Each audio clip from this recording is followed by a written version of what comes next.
Update کر رہے ہیں ملک محمد عمران نوان۔ خبر شامل کرتے ہیں فیصلہ آباد سے، جہاں خدمت خلق کی عظیم مثال قائم کی تھانہ سول لائن کے محرر نے۔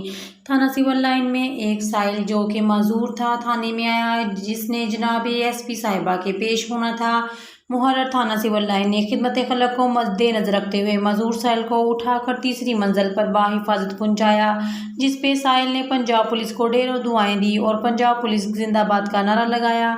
معذور سائل کا کہنا تھا کہ اگر ایسے ہی خدمت خلق کے جذبے کو نظر رکھ کر ہر شعبے میں کام کیا جائے تو غریب آدمی بے دھڑک ہو کر انصاف حاصل کر سکتا ہے۔ مزید خبروں کے لیے دیکھتے رہیں آپ کا اپنا چینل CGTV 49 نیوز HD۔ ہمارے چینل کو سبسکرائب کرنا مت بھولیے۔ لیٹسٹ نیوز کے لیے ہمارے چینل کو سبسکرائب کریں۔ شکریہ۔